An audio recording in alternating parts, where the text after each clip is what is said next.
बिस्मिल्लाहिर्रहमानिर्रहीम। आज मैं आपको बताने लगा हूँ चेन रूल के बारे में।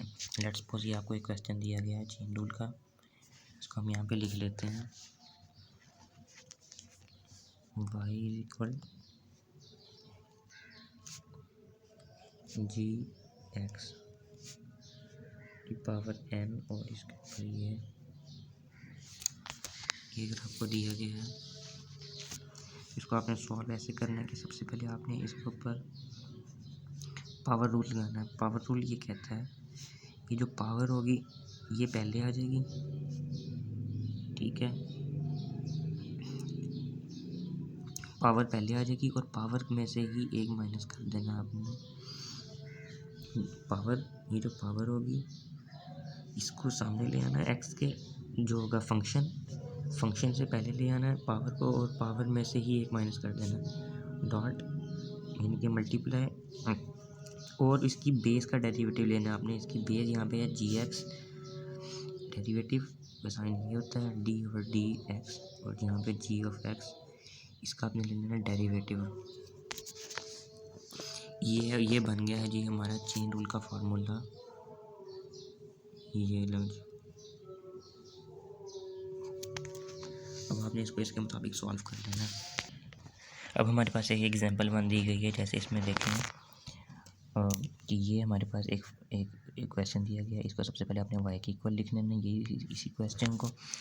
और दो चीज़ें मैंने आपको बताई थी कि पहले पावर रूल लगाना है फंक्शन के ऊपर, और फिर उसकी बेस का डेरिवेटिव आपने उसके साथ लिख देना, मल्टीप्लाई कर देना। यहाँ पे इसके साथ ये देखें, अब यहाँ पे ये जो इसका फंक्शन था ये था, फंक्शन को आपने सबसे पहले लिखना है यहाँ पे, ठीक है। सबसे पहले आपने इसका फंक्शन लिख लेना है, इसका एक्स क्यूब प्लस 1 पावर 9। इसका आपने इसके ऊपर पावर रूल लगाना है। पावर रूल क्या आएगा, 9 पहले आ जाएगा, ये 9 जैसे पहले आ गई, यहाँ पे एक्स क्यूब प्लस 1 और उसके ऊपर 9 माइनस 1 जो कि इक्वल आता है 8 के। ये आपने समझो यहाँ पे पहला स्टेप कर दिया आपने, पावर रूल लगा दिया इसके ऊपर डॉट। अब आपने यहाँ पे लगाना है बेस का डेरिवेटिव। अब इसमें आपने देखना है बेस क्या है, बेस ये तो कांस्टेंट हो गया ना, ये तो निकल जाएगा, ये होती है बेस। एक्स क्यूब यहाँ पे बेस है, तो यहाँ पे आपने बेस देखना है, बेस का आपने लेना डेरिवेटिव। अब डेरिवेटिव एक्स क्यूब का कैसे आएगा, एक्स क्यूब का डेरिवेटिव 3x क्यूब आपने लिखना है सबसे पहले 3, फिर 3 माइनस 1 करेंगे तो वो उसका डेरिवेटिव आ जाएगा एक्स क्यूब का। अगर नहीं पता मैं आपको करके बता देता हूँ। इसका डेरिवेटिव अगर आपने लेना है d over d x is equal to, ये आ जाएगा 8 जो होगा 3 जो होगा वो पहले आ जाएगा, और एक्स और 3 minus 1 is equal to 3x square. ये समझो हमने डेरिवेटिव ले लिया एक्स क्यूब का। इसको आपने यहाँ पे लिख देना 3x क्यूब, ये डेरिवेटिव आ गया, ये फंक्शन के ऊपर पावर और अप्लाई कर दिया। इसको आप मल्टीप्लाई करोगे 9 इंटू 3 27 एक्स स्क्वायर, और इस ये इसके साथ आ गई, ये आपका आंसर आ गया पहली एग्जाम्पल का। इस तरह आपके पास एक दूसरी एग्जाम्पल है। ये क्वेश्चन आपको दिया गया है। अब आपने इसके ऊपर सबसे पहले क्या लगाना है, y के इक्वल लिखना है, और इसकी जो फंक्शन होगा, जैसे कि ये फंक्शन है इसका, इसके ऊपर अपना लगाना है पावर रूल। अब आपने लगाया है इसके ऊपर, जैसे ये देखें, और ये सबसे पहले मैंने डेरिवेटिव लिया हुआ है बेस का, पावर रूल आगे लगाया हुआ है।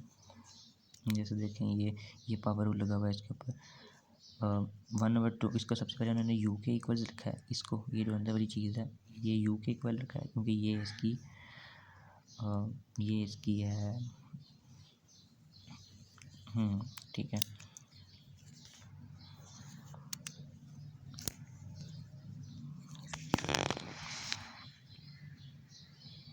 बेस, ये इसकी बेस है। उन्होंने बेस जो है उनको यू से डिनोट किया हुआ है, मैं ऊपर लिख देता हूँ, बेस को यू से डिनोट किया हुआ है, ये इसकी बेस है। उन्होंने लिखा है y इज इक्वल टू, इसको इसी वैल्यू को उन्होंने यहाँ लिख दिया, और ये अंदर वाली इक्वल आ जाएगी यू के, ये यू के यानी कि बेस। अब y इज इक्वल टू उन्होंने लिखा है u, और ऊपर आ गई पावर 1/2 यानी कि स्क्वायर रूट। इसको आप ऐसे भी लिख सकते हैं, y is equal to u का स्क्वायर रूट।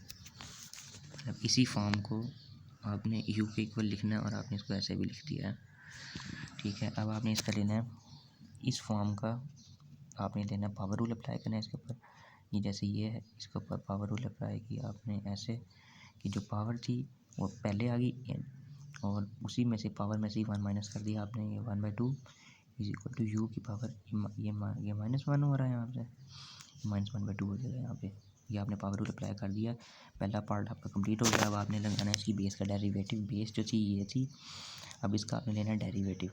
अब ये डेरिवेटिव लिया गया है बेस का, इज इक्वल टू जो नीचे होता है उसका स्क्वायर, फिर नीचे वाला पहले लिखना है, ये लिख दिया नीचे वाला पहले, फिर सेकंड का डेरिवेटिव यानी कि ऊपर वाले का डेरिवेटिव, माइनस, ये माइनस का साइन आ गया, फिर आपने लिखनी है ऊपर वाली वैल्यू, फिर डेरिवेटिव ऑफ सेकंड वैल्यू। ठीक है, ये आपने कर दिया derivative of A, derivative of A plus X आ गया यहाँ पे दूसरी वैल्यू का डेरिवेटिव। इसके ऊपर आपने इसको फंक्शन किया है, ये ए का डेरिवेटिव 0, यहाँ पे -1 आ गया, 0 - 1 ए प्लस एक्स ऐसे ही आ गया, माइनस ये वाला ऐसे आ गया ए माइनस एक्स, और ये इसका ए का डेरिवेटिव 0 और एक्स का डेरिवेटिव +1। इसको सॉल्व किया आपने, ये वैल्यू आ गई इसका आंसर। अब आपने इन दोनों को मल्टीप्लाई किया, यानी कि पावर रूल की जो आंसर आया था ये वाला, और इसको आंसर को मल्टीप्लाई करना है आपने, और जब आप मल्टीप्लाई करोगे इन दोनों को तो सॉल्व करने के बाद इसका आंसर आ जाएगा। That's it.